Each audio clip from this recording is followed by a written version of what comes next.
Hasan Basri rahimahullah pernah lewat di rumah seorang wanita. Wanita ini Bapak Ibu sekalian lagi marah sama anaknya. Ibu ini lagi marah sama anaknya. Tidak tahu anaknya buat apa, pokoknya marah besar. Anaknya sampai nangis, didorong keluar dari pintu, ditutup pintunya sama ibu itu.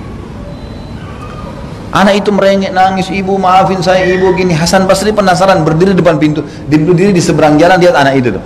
Anak itu sambil nangis ngerengek sama ibunya sampai dia ketiduran. Anak itu kena lamanya nangis, ibu tolong, tidur.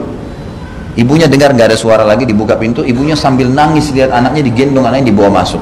Hasan Basri sampai nangis melihat kejadian tersebut. Orang-orang di sekitarnya, murid-muridnya heran, Imam, ada apa Anda nangis? Apa masalahnya? Anak itu biasa dipukul ibunya, disuruh keluar, sekarang dia sudah tidur, ibunya gendong. Kata Hasan Basri, lihat kalau orang beriman sudah dekat dengan Allah lain, dia bisa memandang sesuatu dari sisi yang lain. Dia mengatakan, demi Allah wahai murid-muridku, kalau seandainya seseorang di antara kita seperti anak itu kepada Allah, ya seperti anak itu kepada ibunya, kepada Tuhannya Allah, maka Allah akan memberikan apapun yang dia mau. Belum dikasih makin merengek, belum dikasih makin merengek, makin muhasabah, maka pasti Allah akan memberikannya sebagaimana ibu itu mengasihani anaknya. Karena kata Nabi SAW, Tuhan kalian Allah lebih sayang kepada kalian daripada ibu kepada anaknya. Jaminan.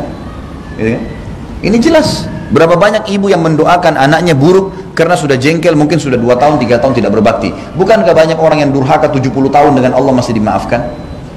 Tidak bisa ketemu antara seorang ibu yang menyayangi kita dengan Allah Azza wa Jalla yang sangat luar biasa maha pemurahnya. 70 tahun berzina, 70 tahun dusta, 70 tahun tidak sholat. Hari pertama tahun 71 taubat nasuha diterima, dimaafin sama Allah, yang penting mau baik, dan Allah tidak lihat masa lalunya. Ada seorang wanita pernah berbicara dengan syekh di Saudi, dia mengatakan, syekh, saya ini pezina dari negara luar, bukan di Saudi, saya pezina. Saya ini pezina, taubat sekarang syekh. Apa masih layak saya nikah sama laki-laki soleh? Kata syekhnya, sangat layak. Karena Allah sudah menjadikan taubat itu sebagai pembersih atas dosa yang lama. Bukan cuma sekedar bersih hukumanmu lepas hari kiamat, kamu dibersucikan oleh Allah secara fisik pun. Allah sucikan tuh. Buktinya orang kalau buat dosa, Allah berikan pembersihan dosanya. Bersih tuh, dibersihkan. Dan kalau kau nikah dengan orang yang mengenal Tuhannya, orang saleh, dia tidak akan pernah melihat masa lalumu. Bagi dia sekarang ke depan. Dan memang begitu orang Allah yang dekat dengan Allah. Kalau kita mau mengenang masa lalu orang, teman-teman sekalian, Umar bin Khattab tidak akan pernah bisa menjadi sahabat yang dijamin masuk surga, karena dulu pemabuk keras, suka menyiksa kaum muslimin. Setengah umurnya dipakai dalam kufur, setengah umurnya dalam Islam. Tapi apa yang terjadi? Allah subhanahu wa ta'ala menjadikan Umar, sampai kata Nabi SAW tentang fadilah beliau, kalau setiap umat-umat sebelum kalian punya mulhimin, ada orang yang kalau ngomong jadi ilham, yang dia ngomong langsung Allah turunkan hukum karena itu. Dan kalau itu ada pada umatku, dia adalah Umar bin Khattab.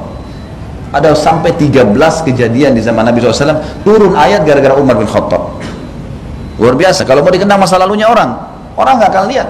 Orang Umar tiap hari dulu mabuk, dia bilang saya jadikan minuman khamr itu seperti minuman air putih, kebutuhan sehari-hari.